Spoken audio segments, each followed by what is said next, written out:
imaginas un capítulo de la oficina del Happening Conja dirigido por Pedro Almodóvar? Esto es Secretos de Oficina, la nueva comedia musical de los contadores, auditores y Cultura Capital, que estará en Teatro Nescafé de las Artes del 31 de julio al 23 de agosto, junto a Gabriel Ursúa, Antonio Santamaría, Gabriel Cana y un gran elenco y banda en vivo. Te vas a divertir y cantar tus canciones españolas favoritas con un grupo de oficinistas dispuesto a todo en un musical teatral lleno de romances, engaños y poder, inspirado también en series como The Office y Betty la Fea. Ven a flipar en colores con Secretos de Oficina. Las entradas están a la venta en ticketmaster.cl y sin recargo en boleterías del teatro, con un 20% de descuento para socios de la comunidad de las artes. Imperdible panorama.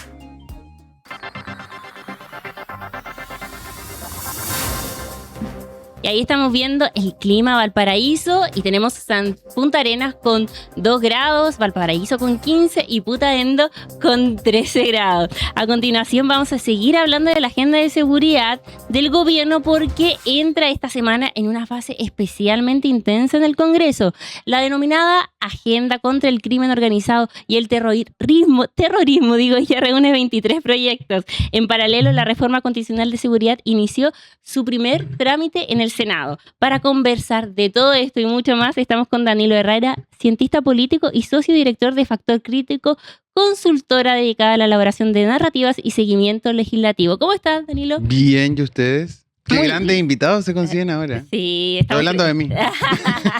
Yo lo sé. Danilo, para ordenar la discusión, ¿cuántos proyectos componen hoy la agenda contra el crimen organizado y el terrorismo y cuáles son los que se están acelerando esta semana?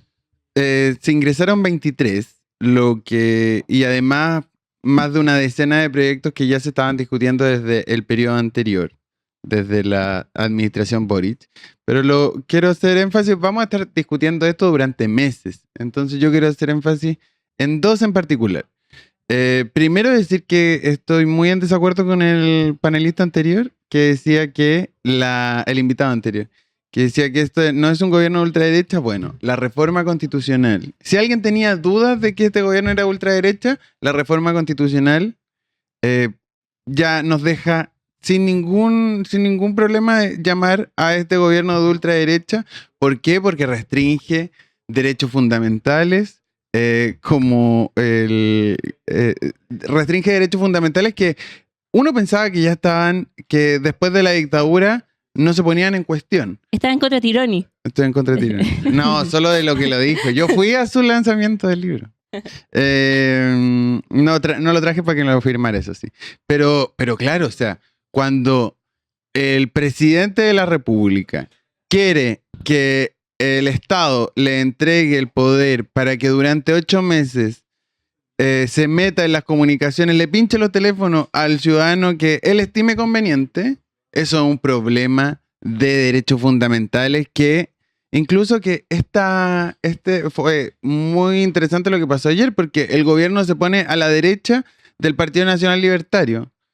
Porque claro, este tufillo autoritario que tiene la reforma constitucional del presidente Kast va a terminar siendo lo más de derecha que hemos visto desde el retorno de la democracia.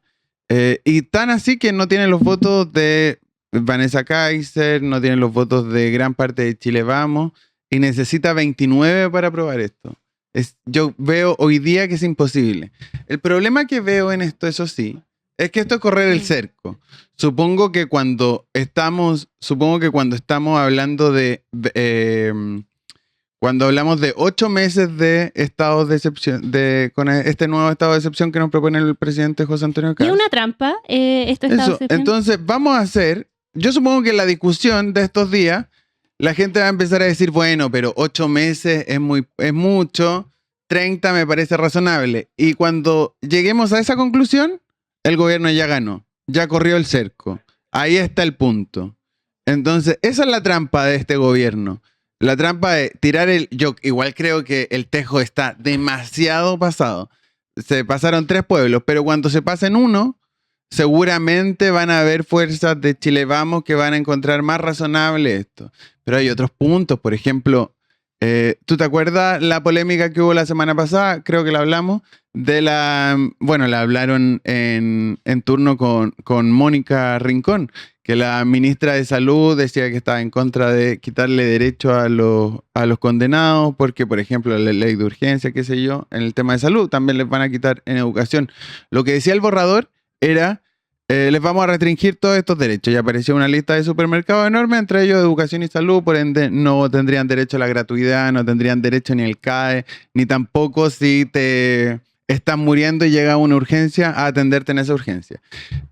Eso decía el borrador. Lo que dice ahora la reforma constitucional que ingresó y que es la posición del gobierno es que les vamos a quitar derecho a los condenados, a los que ya cumplieron su condena, pero con una lista de derechos que les vamos a quitar que lo va a definir una ley orgánica constitucional después. Esa ley orgánica constitucional requiere 26 votos, que es exactamente lo que tiene la derecha en el Senado, y le faltarían 3 votitos del partido de la gente en la Cámara y se podría aprobar ese listado de la ley orgánica constitucional. Entonces, es una muy buena trampa la que hace este gobierno, porque le da la opción al legislador para que habilite esa lista con 29 votos, si es que se consiguen esos 29 votos, y después necesita 26. Entonces ya no va a necesitar diálogo con la oposición en esta administración para quitarle los derechos en educación, en vivienda, en salud a las personas condenadas. Oye, pero revisando la prensa el día de hoy, en la tercera salió una nota que decía rebelión parlamentaria porque había... No sé si rebelión es la mejor palabra. Yo creo que un poco de desorden. Yo entiendo que Bópoli está muy en contra de esto. Entiendo que Matías Walker también. Vanessa Kaiser, por distintas razones, está muy en desacuerdo con esto. Matías Walker y Calisto. Yo en este espacio siempre he dicho y he recibido críticas desde el chat que yo confío en el espíritu democrático de Matías Walker y podría creer que Matías Walker nunca podría aprobar algo similar a esto. El problema está en que en el debate después bajemos estos 8 meses a 15 días, a 30 días, y quizá ahí flaqueen algunos votos de derecha, pero se necesitan 29 votos para aprobar esto. Yo creo que independiente de los cambios que haya, esto se debería rechazar prontamente. Esto, como en la técnica legislativa, esto va a entrar a la Comisión de Constitución del Senado, que preside el senador Pedro Araya, del PPD, de Antofagasta, que es uno de los votos que ha aprobado cosas, que le ha aprobado cosas al gobierno. No creo que esto, pero le ha aprobado cosas al gobierno. Se va a discutir en general, van a recibir invitados para hablar del tema y después eso pasa, se vota en general en la comisión. Yo creo que va a perder en la comisión 3-2, al menos 3-2, quizás 4-1. Y va a la sala. Vamos a revisar después esta... Y ahí se aprueba, sí. Y ahí se aprueba, o sea, se vota en la sala y ahí requiere 29 votos. Yo creo que se va a rechazar esto, se debería rechazar. Pero si se llegara a aprobar la idea de legislar, cosa que no va a ocurrir, también me pueden sacar el pizarrón después, pasaría por las comisiones de seguridad y defensa. Así que queda harto todavía, pero yo creo que más que el detalle del proyecto y de si se va a aprobar o no, no creo que ocurra. El problema es, creo yo, lo más interesante, es lo que nos indica el gobierno de cómo cree que se tiene que enfrentar el problema de la seguridad en Chile, el problema del crimen organizado, el terrorismo. Porque para muchos críticos dicen que se están utilizando medidas excepcionales para un problema permanente. Claro, y son medidas excepcionales, no sé qué tan excepcional es un estado de excepción de 8 meses, pero ok. Y sí, claro, y aquí lo que le falta a esta gente de seguridad es cuestiones de prevención del delito, cuestiones de que apoyen a la niñez para que no se acerque al crimen organizado. Y de eso no hay absolutamente nada en todos los proyectos de ley que ha levantado este gobierno y creo que va a ser un problema. Y además también creo que cuando se rechace esto en general, no se va a poder discutir esto en un año en el Congreso. ¿Qué va a pasar el próximo año? No van a bajar los índices de inseguridad y el gobierno va a decir en un año más, para que también me la cobren, bueno, esto no hubiese pasado si hubiésemos tenido el estado de excepción y si les vulneráramos los derechos fundamentales a toda la ciudadanía. Ese es el problema. O sea, a ti con este estado de excepción te pueden pinchar el teléfono solo porque al presidente se le ocurre. En un barrio en específico, sí, pero bueno. Y le pueden pinchar el celular a narcotraficantes, sí, a líderes de bandas del crimen organizado, sí, pero también en ese mismo cuadrante a periodistas, a líderes sindicales, quién sabe a quién le pueden, y no le tienen que dar cuenta a nadie porque eso no requeriría un permiso de un juez, la autorización de un juez, ni siquiera la autorización del Congreso durante 8 meses. Es muchísimo. Danilo, pasemos a otra iniciativa relevante. ¿Qué cambia concretamente en el delito de barricadas? Barricadas 2.0. Sí. Barricadas 2.0, sí. Es un cambio, es una técnica penal, en verdad, porque se sanciona la interrupción total o parcial de la circulación de transporte. Poner una barricada en la calle va a ser sancionado con el presidio menor en su grado mínimo, que es la pena vigente. Y aquí hay amplía la cobertura a todo el sistema de transporte. Entonces, cuando le preguntaron esto yo creo que va a avanzar. Al menos es popular. Pero le preguntaron al ministro, aquí también tiene que ver con cuestiones de derechos fundamentales. Le preguntaron al ministro, oye, pero entonces la gente no se va a poder manifestar. Sí, se pueden manifestar en plazas y en veredas. Esa es la forma que entiende el gobierno de dónde está el derecho a manifestación de la población. Y yo creo que, a ver, esta lógica de entender la manifestación, igualarla a violencia, que es lo que está haciendo este gobierno, es parte de su agenda de seguridad también. Y por ahí yo creo que hay un espacio de discusión en la lógica que ya comenzó a principios de este gobierno. Hubo un debate sobre si había que pedir autorización o no para las marchas. En mi época, 2014, cuando yo trabajaba en la Intendencia es una institución que ya no existe, imagínate lo viejo. Todos pedían autorización. Sí. O sea, la CUT, la Confech, y yo me sentaba con la Confech como a negociar el recorrido de las marchas. Y después del estallido social nadie volvió a pedir autorización. Nadie, nunca. Y eso igual es un problema para la libre circulación de las personas. Y creo que se podrían agarrar por ahí y se están agarrando de ahí para este tipo de iniciativas. Danilo, el gobierno cita 947 causas ingresadas y 911 terminadas desde la vigencia de la ley actual. ¿Qué lectura haces de estas cifras? A ver, es un problema. No sabemos muy bien. Bueno, vamos a creer en las cifras del gobierno primero.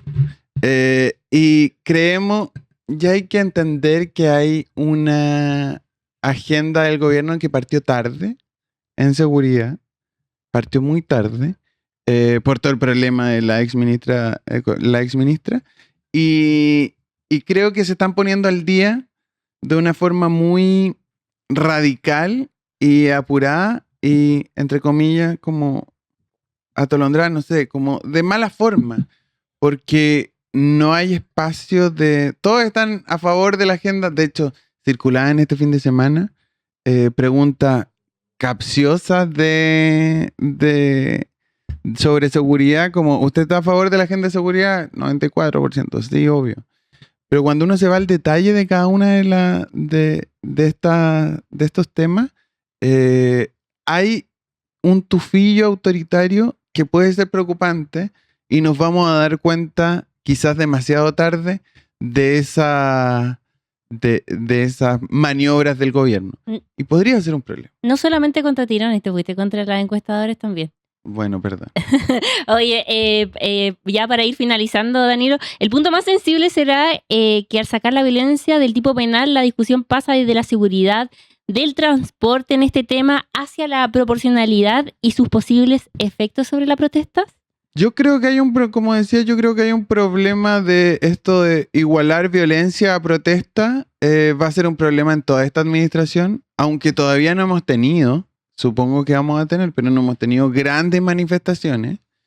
Y creo que la prueba de fuego va a ser en la gran manifestación que ocurra. Ya llevamos hartos meses y todavía no hay una gran manifestación en contra del gobierno. Yo esperaría que eso ocurriera pronto. Y cuando ocurra, vamos a ver esa distinción, a ver si cómo actúa la fuerza policial en esa manifestación en particular.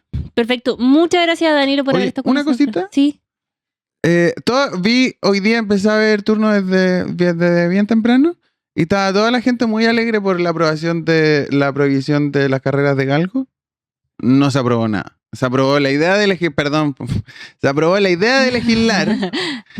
el proyecto en su primer trámite constitucional. El proyecto vuelve a la comisión, una comisión presidida por el diputado Ramírez de la UDI, que no va a tener espacio en esa comisión, así que yo estimo que esto se podría aprobar en particular y pasar al Senado 3 o 4 meses más. Okay. Solo le doy el dato de que había mucha gente celebrando, gente llorando en las galerías del Congreso, lo vi. Poquito avance. No hay que cantar victoria. Es un granito, pero en verdad no hay nada de avance en esto y van a ver, y las carreras de galgo, así como vamos, van a seguir siendo legales, yo creo que para un año más. Ah, mira, queda harto todavía. Sí. Muchas gracias, Danilo. Y les recuerdo ser suscriptores de turno. Cuando lleguemos a los 125.000 vamos a liberar el gran turno teatro, así que... Ay, qué vergüenza. Perdón. No, pero no, ¿cómo? Es que me entrevistaron ahí, fue muy incómodo. ¿Está cortado ese segmento, no? Qué vergüenza. No está. Sí, todo va a estar. Llegamos a los 125.000 y vamos a ver tu performance. No. Ahí la encerrona del turnotero que me hizo en el... Oye, Danilo, mira, ya vamos a ir cerrando este programa, pero antes te tengo que contar que hoy día se celebra el Día Internacional de la Pizza Hawaiana. Famosa pizza a la que se le incluye piña. A mí me gusta. Asqueroso. A mí me encanta. Y con esas declaraciones entonces nos despedimos. Nos vemos. @Danilo Herrera D en todas las redes sociales. Me pueden ir a seguir. Que estés bien. Nos vemos mañana. Nos vemos.